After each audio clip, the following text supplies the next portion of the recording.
Hallelujah. हम मत्ती अध्याय 8 उसका 20 वचन हम देखते हैं। मत्ती अध्याय 8 और उसके 20वें वचन में हम देखते हैं कि शिष्य बनने का मूल्य। अगर हमें यीशु के पीछे चलना है तो यीशु के पीछे चलने के समय पर हम विश्वासियों का, उसका अनुसरण करने वाले चेलों का वहाँ पर परिस्थिति बताइए। खास करके हम यहाँ देखते हैं कि एक शास्त्री यीशु के पीछे चलना चाहता था, लेकिन शास्त्री लोग तो कभी भी मालूम है वो ज्ञान है, उनको बहुत टैलेंट है, वो अपने आप को बड़ा ऊंचा स्थान करना चाहते हैं। उसमें से एक शास्त्री उसको कहता है मैं तेरा पीछे चलना चाहता हूँ। क्यों? क्योंकि उसे लगा था यीशु के पीछे चलने पर बहुत ही मान सम्मान, घर में आओ, स्वागत, खाना पीना, रेल चेल सब कुछ मिलेगा, ऐसी उसके मन में बैठा था। लेकिन यीशु मसीह ने यहाँ उसकी परिस्थिति बताई और सच बात देखा गया ना, यीशु और यीशु के जो शिष्य है जो कलीसिया चलाते हैं, मैं फिर से बताती हूँ, यीशु और यीशु के जो शिष्य है यानी जो कलीसिया चलाते हैं उनकी परिस्थिति बताइए। और उनकी परिस्थिति कैसी बताई है? यहाँ परमेश्वर वचन कहता है कि जो लोमड़ियाँ हैं उनको गुफा यानी कैनल, मतलब जो जहाँ वो लोग रहते हैं जिसे भटके थे, वो रहने के लिए जगह है। पक्षियों को झाड़ है, उस पर वो लोग बसेरा बनाते हैं, घोंसला बनाते हैं, उसमें वो लोग रहते हैं। लेकिन मनुष्य के पुत्रों को रहने के लिए जगह नहीं है। क्या कहा है? मनुष्य के पुत्रों को रहने के लिए जगह नहीं है। और सच बात है। अभी अगर आप बोलोगे तो यीशु ने ऐसा वाक्य क्यों कहा? इसलिए कहा क्योंकि देखा गया तो सचमुच जब यीशु मसीह इस पृथ्वी पर आए तो यीशु मसीह को जन्म लेने के लिए भी जगह नहीं, तो रहने का सवाल ही नहीं होता। प्रियो, इसके द्वारा परमेश्वर हमें बहुत कुछ सिखाना चाहता है। पहली बात तो मैं आपको बताती हूँ, क्योंकि जब सारा देख भजन संहिता 24 उसके 1 वचन में आप पढ़ोगे तो उसमें लिखा है जो जगत और जगत में जो कुछ है वो सब परमेश्वर का, सारी सृष्टि उसकी।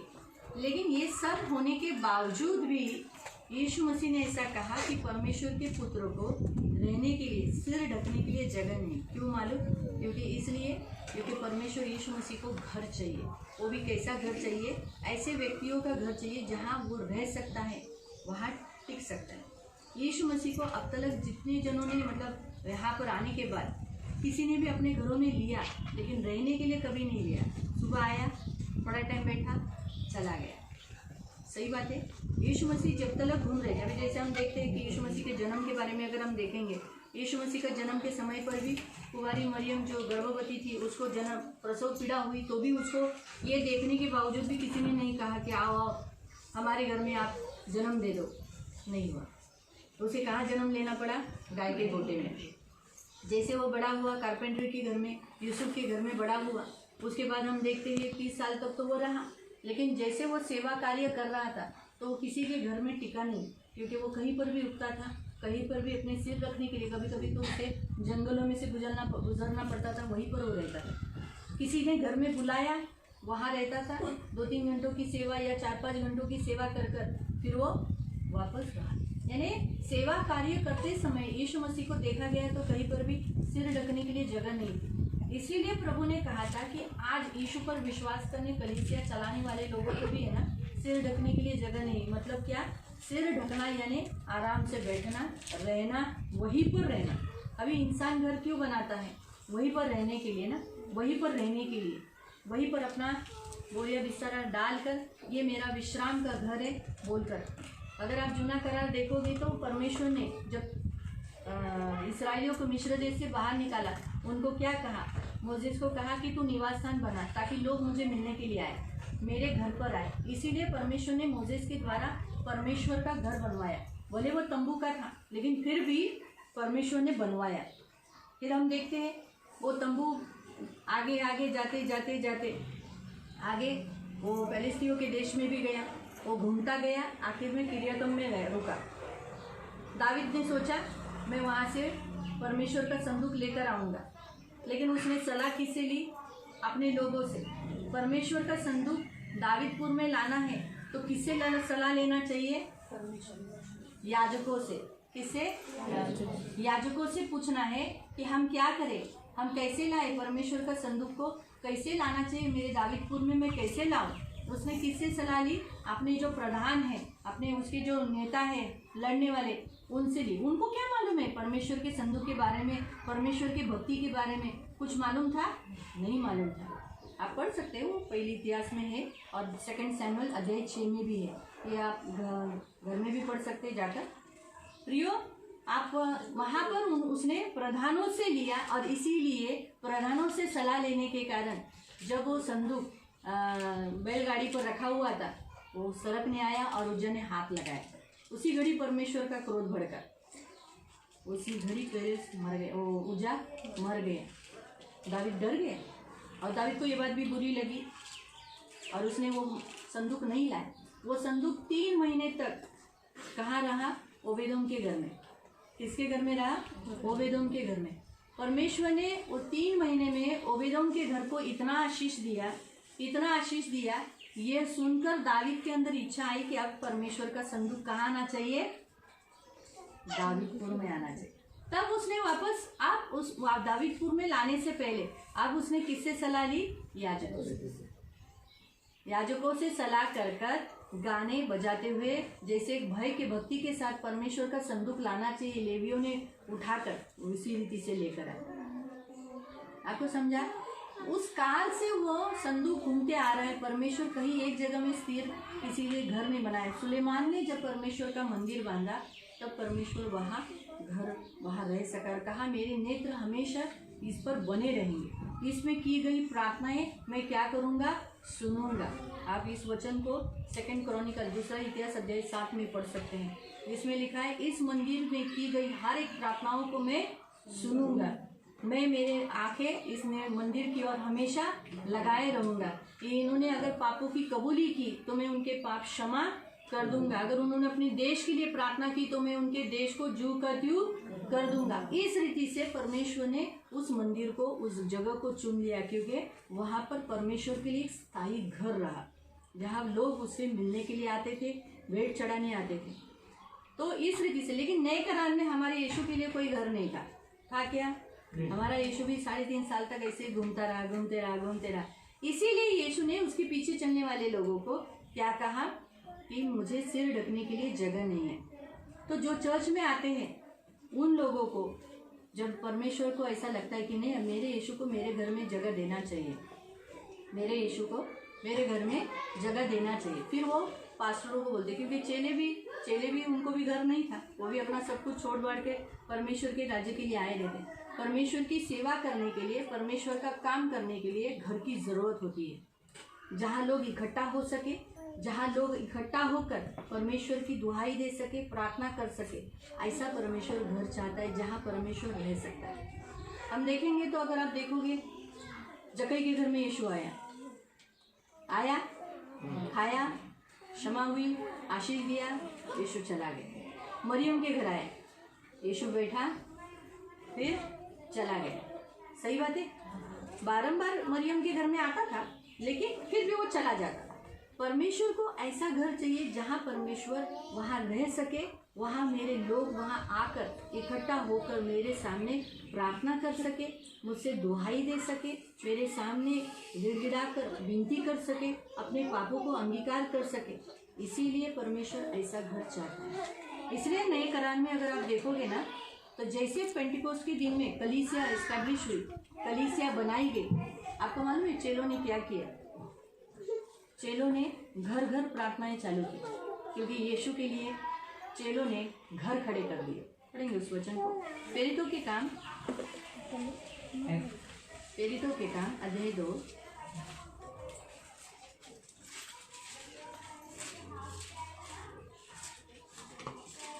प्रेरितों के काम अध्याय 2 और उसका 46। वे प्रतिदिन एक मन होकर मंदिर में इकट्ठे होते थे। हाँ, वो क्या करते थे? एक मन होकर प्रतिदिन मंदिर में इकट्ठा होते थे, और घर घर रोटी तोड़ते हुए, घर घर क्या करते थे? रोटी तोड़ते थे। आनंद और मन की सिधाई से भोजन किया करते थे। आनंद और मन की सिधाई से वो लोग क्या करते थे? भोजन किया करते थे। इस रीति से हम देखते हैं क्या वो लोग मन की सिधाई से वो लोग आनंद करते हुए अपना जीवन व्यतीत करते थे। आज हमारा परमेश्वर भी हमें ये कहता है। चेलों को मालूम था कि यीशु मसीह ने ऐसा कहा कि मनुष्य के पुत्र को क्या नहीं है? सिर ढकने के लिए जगह नहीं है। इसीलिए यीशु मसीह ने क्या किया? जैसे चेलों को खड़ा किया, पवित्र आत्मा के द्वारा कलीसिया स्थापित की, चेलों के द्वारा उसने क्या किया, घर घर प्रार्थना चालू की, क्योंकि घर घर की प्रार्थनाओं के द्वारा यीशु उस घर में रह सके, उस घर में आ सके, उस घर में आकर आराम कर सके, वहाँ परमेश्वर के लोग एकत्रित होकर उस घर में बैठ सके, आनंद कर सके, परमेश्वर के सामने अपने आंसू बहा सके, पश्चाताप कर सके, प्रभु के साथ मिल सके। इसीलिए प्रियो, चर्च में जब चर्च परमेश्वर ने एस्टैब्लिश किया तो चर्च के पासवान लोगों के द्वारा क्या हुआ, घर घर की कलीसिया बनाई गई। उस काल में अगर हम देखेंगे, उस काल के समय पे जो मंदिर था वो यहूदियों का मंदिर था। क्या था? यहूदियों का मंदिर। और यहूदियों के मंदिर में प्रभु भोजन तो ले नहीं सकते थे, इकट्ठा तो हो जाते थे, लेकिन प्रभु भोजन और यीशु की प्रार्थना कर सकते थे क्या? इसी कारण से इस्राएली लोगों के, हमारे चेलों ने क्या किया, जो उस काल के जो परमेश्वर के प्रेषित थे, परमेश्वर के प्रेरित थे, उनके द्वारा परमेश्वर ने एक एक घरों को चुना। उन्होंने जैसा अपना दिल खोल दिया प्रभु के लिए, तो उनके दिल में ऐसी भी इच्छा आई, क्यों ना हम हमारा दिल दिया तो जो कुछ मेरा है वो सब कुछ प्रभु का है, तो फिर घर भी हम क्यों ना प्रभु को दे दे। जब हम प्रभु के, तो हमारा घर भी प्रभु। वो अपनी संपत्ति भी क्या करते थे, अपनी नहीं रख छोड़ते थे। वो क्या सोचते थे, जब हम प्रभु के, हमारी संपत्ति प्रभु की, तो फिर हमारा ही घर थोड़ी है, ये घर भी हम क्या कर देंगे, प्रभु के लिए दे देंगे। और इसी कारण से क्या होता था, लोग बहुतायत बढ़ने लगे, इतने बढ़ने लगे कि उनको एक ही जगह पर इकट्ठा होना कठिन था। इसीलिए वो लोग क्या करते थे, घर घर में एरिया वाइज इकट्ठा होते थे, जमा होते थे, ताकि लोग वहाँ पर आकर क्या कर सके, परमेश्वर की भक्ति कर सके। इसलिए उस काल में लोगों ने अपना जीवन नहीं, अपनी संपत्ति नहीं, अपना घर भी नहीं रख छोड़ा, परमेश्वर के लिए दिए। तब से लेके अब तक प्रभु यीशु हर एक घर घर ढूंढता है कि मुझे इस घर में जगह मिलेगी क्या, इस घर में, ये घर जैसे मुझे स्वागत किया है तो क्या मेरे लोगों को स्वागत करेगा क्या, मेरे कलीसिया के, मैंने जिस कलीसिया को बनाया है उसके पासबान को वो अंदर लेगा क्या, उस कलीसिया के लोगों को अपने घर में थोड़े समय के लिए सही, लेकिन 2 घंटा भी मिनिमम, कभी कभी हमारा 3 घंटा भी जाता है, कभी कभी 2 घंटा जाता है, बैठाएंगे क्या, आराम करने देंगे क्या, उनको मेरे पास, मेरे चरणों में आने के लिए अपना घर देंगे क्या? इसीलिए प्रियो, चेलों के द्वारा यीशु मसीह ने क्या किया, अपने लिए पृथ्वी पर घर बनाया। देखा गया तो हमने जो वचन पढ़ा कि मनुष्य के पुत्र को, है ना, ऐसे ही लिखा ना, कि मनुष्य के पुत्रों को सिर ढकने की, धरने की भी जगह नहीं है। देखा गया तो हमारा यीशु मसीह मनुष्य का पुत्र है, साथ साथ वो दावीद का भी पुत्र है। सही बात है, वो दावीद का पुत्र है, अब्राहम का पुत्र है। बाइबल हमें बताता है वो अब्राहम का पुत्र है, वो परमेश्वर का पुत्र है। उसे मनुष्य का पुत्र कहा गया, उसे दावीद का पुत्र कहा गया, उसे अब्राहम का पुत्र कहा गया, उसे आदम का पुत्र कहा गया, उसके आदम का पुत्र, परमेश्वर का पुत्र कहा गया, उसे यूसुफ का पुत्र कहा गया। सही बात है, और उसको मरियम का पुत्र भी कहा गया। तो वो मनुष्य का पुत्र है, उसने जोर तो हमेशा मनुष्य के पुत्र के ऊपर ही दिया। उसने क्या कहा, मैं मनुष्य का पुत्र हूँ, मुझे सिर ढकने के लिए जगह चाहिए। वो चेलों ने सुना, और उन चेलों के द्वारा यीशु ने अपने लिए पृथ्वी पर घर बनाए, जहाँ लोग कहा जाता है ये परमेश्वर का घर। हमने भी सियोन जो खोला, परमेश्वर ने बहुत साल पहले हमारा 1996 में वचन दिया था कि मैं तुम्हारे द्वारा कलीसिया बनाऊंगा और एस्टैब्लिश करूंगा, कलीसिया इकट्ठ बनाऊंगा। हमने तो ऐसे मन में सिर्फ सोचा ऐसा हो सकता है क्या, क्योंकि मेरे पति तो केरला छोड़ने वाले नहीं थे, वो केरला बिल्कुल नहीं छोड़े, वो तो कभी मुंबई में आने का सोच भी नहीं रहे। लेकिन जब परमेश्वर ने उनके हृदय में, हमारे हृदय में डाला, तो जब ये जगह परमेश्वर ने दिया, तो उस जगह का नाम इसीलिए वहाँ रखा गया परमेश्वर का घर। क्यों रखा गया? ताकि परमेश्वर उसकी जगह चाहता है पृथ्वी पर। ऐसा नहीं कि ये जगह उसकी नहीं है, ये सब उसका है, सारा संसार उसका है। लेकिन उसका कहने के लिए, अभी जैसे ये घर अभी अश्विनी का है, हक से वो सोएगी, हक से बैठेगी, हक से चलेगी, हक से फिरेगी, बराबर है, हक से किचन में जाएगी, कोई उसको रोक टोक करेगा? उसको मैं बोल सकती हूँ यहाँ से ये निकालो, वो सोफा सेटी वहाँ से इधर कर दो, ये इधर क्यों किया, वो उधर कर दो, है ना? तो जगह थोड़ा उतना ज़्यादा मिलेगा, तो उनका घर है, बराबर है। हर एक जो उन व्यक्तियों का अथॉरिटी होता है, यीशु को भी इस पृथ्वी पर सिर रखने के लिए, जहाँ लोग एकत्रित हो सके, ऐसा घर चाहिए। मालूम हुआ? इसीलिए जो लोग अपना घर देते हैं ना, कि वो लोग यीशु को सिर रखने के लिए, सिर ढकने के लिए जगह देते हैं। नहीं तो यीशु ऐसे ही घूमता रहेगा। आपके घरों में है यीशु, आपके हर एक के घर में यीशु है, मेरे घर में भी यीशु है, आपके घर में भी यीशु है। लेकिन कौन से घर में? ये घर में। कौन से घर में? ये घर में। हम जिस घर में रहते हैं वो घर भी यीशु का ही है, लेकिन वो कभी कभार हम हमारे घरों में एकत्रित होने के लिए देते हैं। लेकिन प्रभु को कैसा चाहिए? अभी उस काल में जब एकत्रित होते थे, हफ्ते में होते थे, हफ्ते में 2 बार होते थे, या फिर हफ्ते में 1 बार होते थे, अलग अलग उस काल में जैसी सभाएं रहेगी। अभी सोचो अचानक अगर ऐसा भी हम लोग हर हफ्ते में यहाँ इकट्ठा होते, आगे जाके हमने कोई मीटिंग रखा, सोचो बेंजामिन का बर्थडे है, तो हम अनाउंस करेंगे कि अश्विनी रानी के घर में बेंजामिन का बर्थडे मना रहे, ऐसा। तो वो घर ऐसा हो जाता है जो हद से प्रभु के लिए। अभी जैसे आप आराम से बोलते हो ना, हम सियोन में आ रहे, हमको सियोन में हमारे बच्चे का बर्थडे मनाना है, बोलते हो? क्यों बोलते हो? क्योंकि वो परमेश्वर का घर है। यानी आप बोलते हो वो प्रभु का घर है, वहाँ मना नहीं किया जाएगा। सच है, वहाँ प्रभु की अथॉरिटी है, प्रभु का अधिकार है। वो प्रभु ने वहाँ जमीन, वहाँ पर प्रभु मंडलाता है, और प्रभु ने वो घर, वो जगह अपने कंट्रोल में ले ली है। ऐसे ही प्रभु को हर एक घर भी चाहिए, मालूम है? तो जैसे आप लोग अपने घरों में प्रार्थनाएं करते हैं ना, उस प्रार्थनाओं के द्वारा आप प्रभु को अथॉरिटी देते हो कि ये घर, ये जीवन तो मेरा ही है, लेकिन जैसे हम इस घर में प्रार्थनाएं कर रहे हैं तो ये घर भी प्रभु मेरा है। लेकिन स्पेशल उसके अंदर लोग इकट्ठा होने के लिए हर हफ्ते में कभी 2 बार इकट्ठा होने के लिए जो जगह चुनी जाती है, उसे कहते हैं घर कलीसिया। क्या कहा जाता है? घर कलीसिया, जहाँ परमेश्वर का भवन, परमेश्वर की उपस्थिति हमेशा रहेगी, जहाँ लोग आएंगे। अश्विनी का ऐसा नहीं बोलेगी, दिलीप है आप नहीं आना, आपका मेरा बिजनेस भी है, तो आप चाय नहीं पीना, आपका मेरा बिजनेस है, ऐसा नहीं कह पाएंगे। यहाँ हर कोई आ सकता है, मालूम है? आप ऊपर क्यों बैठे? आप ऊपर क्यों बैठे? आपको ऊपर बैठने का अधिकार नहीं है, ऐसा वो नहीं कह सकते। ये हर एक के लिए है, सोफा सेटी सबके लिए है, ये चादर आप सबके लिए बिछाए गए, आप सब प्रभु के घर में समान हैं, मालूम हुआ? ये 3 घंटे के लिए, 4 घंटे के लिए जब ये घर आज वो समर्पित करते हैं, लेकिन उसके बाद ये घर आपसे प्रभु के लिए समर्पित होगा, तो फिर इस घर में आने वाले हर एक व्यक्ति को वो स्वागत करना, उन्हें बिठाना, उनका मेहमानगिरी करना, उनको इज्जत देना, ये उनका ड्यूटी है घर में आने वाले लोग।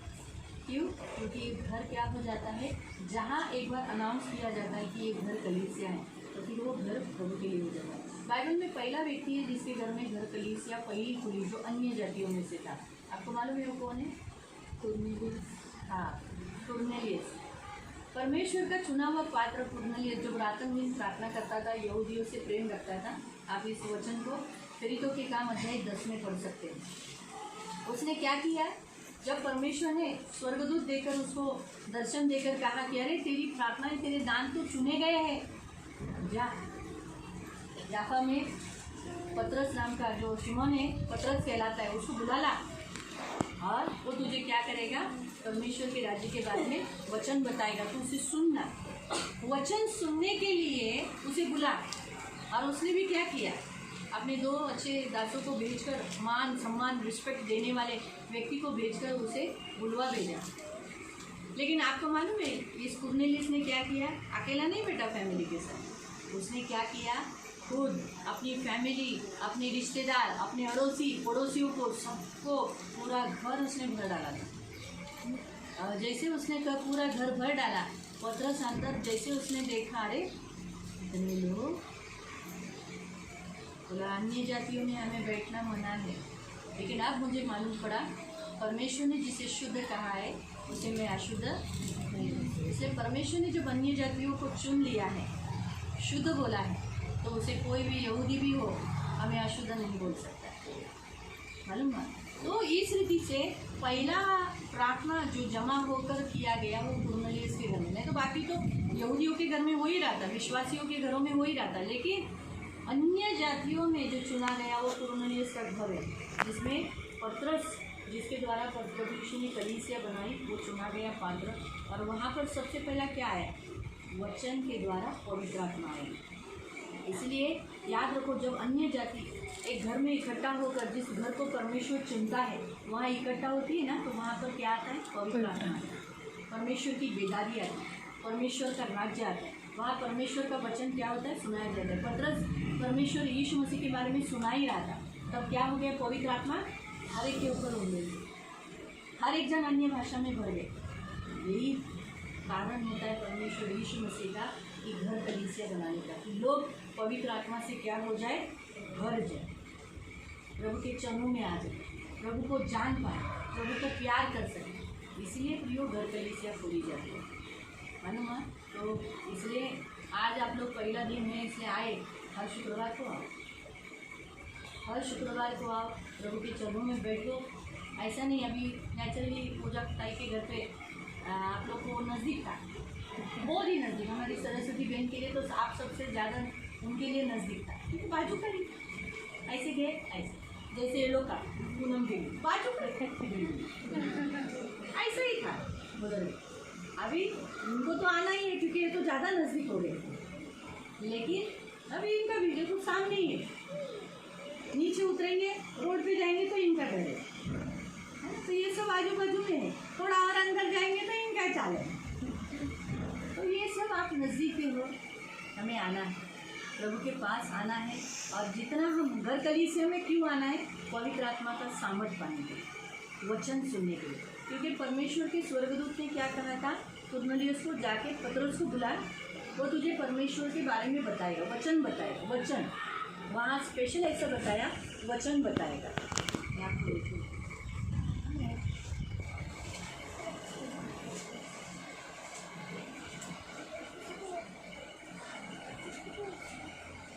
10:22। उन्होंने कहा, कुरनेलियुस सूबेदार, जो धर्मी और परमेश्वर से डरने वाला और सारी यहूदी जाति में सुनाम मनुष्य है, उसने एक पवित्र स्वर्गदूत से यह निर्देश पाया है। उसने पवित्र स्वर्गदूत से ये निर्देश, यानी उसको ऐसा बताया गया, ऐसा कर, क्या पाया है? कि तुझे अपने घर बुलाकर तुझसे वचन सुने। इसको प्रभु के दास को पतरस तुझे अपने घर में बुलाकर क्या करे? तुझसे वचन सुने, तुझसे वचन सुने। यानी आप सब यहाँ आना है क्या करने के लिए? वचन सुनने, वचन सुनने के लिए। क्या करने के लिए? वचन सुनने के लिए, वचन सुनने के लिए। अगर अभी आप आगे पढ़ोगे, जैसे लोग वचन सुन रहे थे, 44 पतरस ये बातें कह ही रहा था। पतरस वचन बता ही रहा था, समझा ही रहा था, यीशु मसीह के बारे में बता ही रहा था कि पवित्र आत्मा वचन के सब सुनने वालों पर उतर आया। वचन जो सुन रहे थे उन सब पर आया। किसके ऊपर उतरा? वचन सुनने वालों। वचन जो सुने। इसलिए हमेशा याद रखो, पवित्र आत्मा किसके ऊपर होता है? किसके ऊपर आता है? जो वचन सुनता है। आपको समझा? हमेशा याद रखो, एक प्रार्थना करने वालों पर और दूसरा वचन सुनने वाले।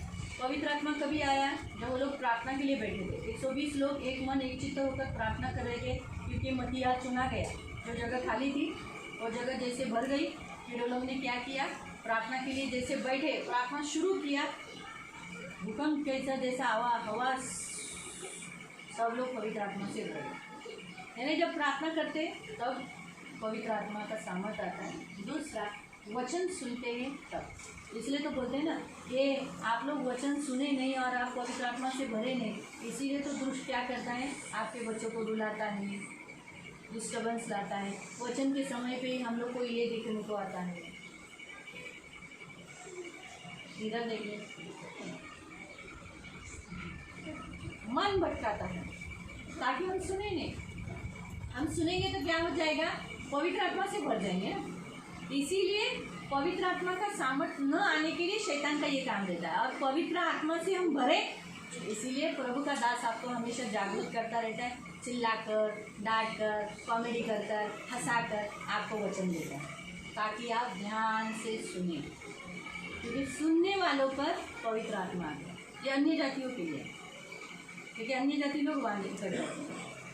इसलिए हम सबको जितना हम सुनेंगे उतना हम पवित्र आत्मा से जाएंगे। इसलिए प्रियो प्रभु घर कलीसिया खोला है। क्यों? क्योंकि यीशु को यहाँ रहने के लिए। इसीलिए ओबेदोम ने क्या किया, परमेश्वर का संदूक उस घर में था, उस घर के लोग भय मानते थे।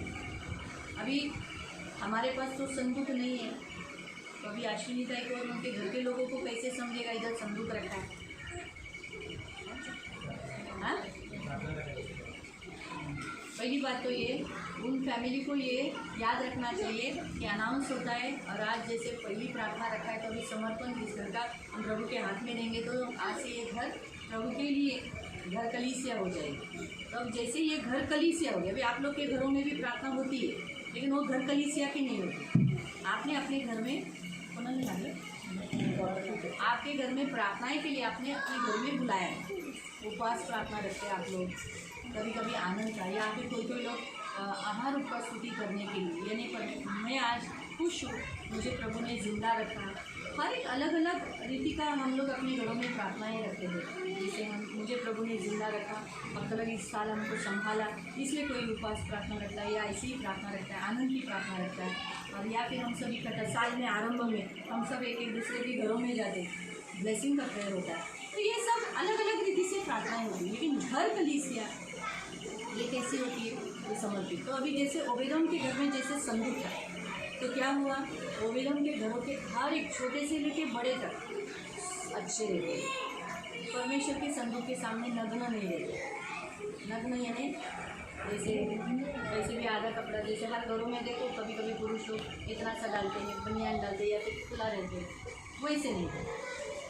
अच्छा रहना, तंबाकू, बीड़ी, सिगरेट, व्यभिचार इधर इन्हें नहीं देना। क्यों? क्योंकि परमेश्वर की उपस्थिति यहाँ संदूक नहीं, लेकिन यहाँ एक है, क्या? उपस्थिति। प्रभु को रहने के लिए उपस्थिति दिया है। इसलिए अश्विनी थाली के साथ साथ इस घर में रहने वाले हर एक जन प्रभु को आदर देना, रिस्पेक्ट देना, और जितने यहाँ आएंगे, जितने भी यहाँ आएंगे, उन सबको रिस्पेक्ट देना, उन सबको मान देना, सम्मान देना। अगर वो नहीं आए तो उनको पूछना क्या हुआ, क्यों नहीं आए, इस रीति से। तब उनके अंदर ऐसा लगेगा कि हाँ बाबा, ये मुझसे प्यार करते हैं और अपने घर में बुलाते हैं, इन्हें अच्छा लगता है, मैं उनके घर में आता हूँ, आती हूँ। आपको समझा ये? क्योंकि जब आप आते हो, आप किसके लिए आते हो? प्रभु के लिए। अश्विनी रानी के लिए, प्रभु के लिए, प्रभु के लिए। आपको समझा? तो आप प्रभु के लिए आते हो, आपका यहाँ आना उन्हें आशीष है। क्योंकि ओबेदोम का संदूक आया, परमेश्वर का संदूक ओबेदोम के घर आया, परमेश्वर ने 3 महीने के अंदर आशीष दिया। आप पूजा ताई के बारे में अगर देखोगे, जितने लोग जुने हैं उनको मालूम है पूजा ताई का घर कैसा था। उसको तो काम भी नहीं था, लेकिन प्रभु ने उसके घर में प्रार्थना खोलने के बाद से प्रभु ने उसको कितना आशीष दिया, बहुत आशीष। उसके हाथों में पैसा ही पैसा हमेशा खेलता रहता था, मतलब खेलता है, सॉरी, हाँ नहीं, एक गहना नहीं था, प्रभु ने उसको बहनों से मरा दिया। राजा बाजारी प्रभु कभी किसी का नहीं लेता है, कभी भी किसी के घर में प्रभु जब घर आप लोग जब प्रभु के लिए देते हो, तो प्रभु कभी किसी का कर्जदार नहीं लेता, प्रभु देता है। अभी चांदी मौसी ने अभी अपना घर दिया, कि अभी दिया, उनका ज़मीन निकला ना, इतना 10 एकड़ के 9 एकड़ कुछ ज़मीन निकला। प्रभु के लिए कोई बात कठिन नहीं ना। बोला भाई के घर में प्रार्थना की, प्रभु उनको कितना आशीष दिया, उनका धंधा कितना अच्छा चलने लगा, कितनी मुसीबतों से बढ़ाया। अभी सामने फ्लैट भी बुक किया उन्होंने अपने बेटे के लिए। ये है परमेश्वर, हमेशा याद रखें। रूपाली सत्य, उन्होंने अपना घर प्रभु को दिया। पहले हम रूथ सालवे के घर में, रूथ आंटी, रूथ मौसी, रूथ मौसी गायकवाड़ के घर में करते हैं। पूनम को मालूम है ना घर कैसा था, परमेश्वर ने बाद में कितना बड़ा घर बनाया। कभी परमेश्वर कर्जबाजारी नहीं रहता है। जो कोई व्यक्ति ने अपना घर प्रभु को दिया, प्रभु ने उनके घर को आशीष दिया। रूपाली सातपुते का भी घर आप देखोगे, अभी तो प्रभु की दया से बहुत ही बड़ा होगा, आगे जाके ऊपर भी वो लोग बनाएंगे। प्रभु के लिए कोई बात कभी नहीं, फिर आगे हम ऊपर ही बैठेंगे, पूरा ऊपर के ऊपर रूम ही पूरा। ये है परमेश्वर। जब परमेश्वर के लिए हम कुछ करते हैं, परमेश्वर को अपना घर देते हैं, उस जगह को देते हैं, परमेश्वर उस जगह को ब्लेस करता है। परमेश्वर उस जगह को आशीषित करता है। इसीलिए वो आशीष देखकर, मैंने बोला ना, ओबेदोम के घर की आशीष को देखकर वही दावीद को लगा मेरे घर में भी आना चाहिए। और सच बात है, परमेश्वर जब दावीद ने उसे अपने दावीदपुर में लाया, परमेश्वर ने दावीद को और दावीद नगर को बहुत आशीषित किया। वो नगर एक नगर के जैसा बना, बहुत अच्छा रीति से बना, पानी की समस्या छूट गई, अच्छा रीति से उसने कंपाउंड बिल्ड डाला, शहरपना बनाई। ये सब परमेश्वर ने उसको करने के लिए आशीष दी। ये हमें चाहिए। हालेलुया। इसलिए अभी शिफ्टिंग यहाँ हुआ है, तो अभी यहाँ पर ही हम सब शुक्रवार को यहाँ मिला करते हैं। ठीक है, तो आज हम लोग इस घर को प्रभु के हाथ में देंगे। यहाँ से ये घर कलीसिया रहेगी। हालेलुया। प्रभु पूजा को भी आशीष दे। बहुत साल से मानना पड़ेगा, बहुत साल से प्रभु की दया से पूजा ने अपना घर प्रभु के लिए दिया। तो प्रभु की दया हो, ये भी फैमिली बहुत साल तक प्रभु को दे। ऐसा ना हो कि थोड़े टाइम के बाद फिर शिफ्ट करना पड़े। फिर आप नज़दीकी पवित्र पवित्र करुणा में प्रेमी पिता प्रभु यीशु के नाम से प्रभु हम आपके सामने आते। मेरे जीवन देने वाले उद्धारक पवित्र पिता, ये जो आज आपके बच्चे जो इस पवित्र भवन में हैं और प्रभु पवित्र पिता चर्च में आते, वो सबके घर प्रभु उन्होंने आपको सिर रखने के लिए जगह दी। मेरे महान पवित्र पिता, तुम हमेशा उस घर में रहे, लेकिन आज ये घर पवित्र पिता, जैसे पूजा ने अपने कितने सालों तक प्रभु उसका खुद का घर आपको एकत्रित होने के लिए, आपके लोगों को एकत्रित होने के लिए दिया। आज से प्रभु पवित्र पिता, ये घर हम सब यहाँ इकट्ठा होने के लिए उन्होंने अपना दिया है। तुझे सिर ढकने के लिए, सिर धरने के लिए, हमेशा तू यहाँ रहने के लिए, हमेशा के लिए तू यहाँ रहने के लिए ये जगह दिया। इसलिए जगह को तू आशीषित, ये घर आज से घर कलीसिया है, जहाँ तेरे लोग आकर प्रभु पवित्र पिता तेरे चरणों में बैठेंगे। और जो कोई आज से इस घर में आएगा वो वचन सुनेगा, पवित्र आत्मा से परिपूर्ण होगा। और प्रभु पवित्र पिता आशीष, हर एक के ऊपर आशीष पवित्र पिता आपको देगा। हर एक के ऊपर आशीषों के ऊपर आशीष देगा, और इतनी आशीष बढ़ेगी प्रभु कि लोग देखेंगे। धन्यवाद देते, आपकी शांति हमेशा इस घर में आने वाले हर एक व्यक्ति के घर में शांति रहेगी, उनके मन में शांति रहेगी। सारा इस घर में आने वाले हर एक व्यक्ति का दुख दूर किया मेरे पिता प्रभु राजा, सारी बीमारी दूर हो जाएगी प्रभु। इनका जीवन जीव का क्यों आप करें, इनका देश जीव का क्यों करें। धन्यवाद देते, आपका लहू लगा रानी फैमिली को आशीषित करते हैं। धन्यवाद। सारा आदर, सारी महिमा, सारी प्रशंसा, सारा गौरव आपको देते हैं प्रभु यीशु के नाम से। आमीन। हम लोग अभी प्रभु भोजन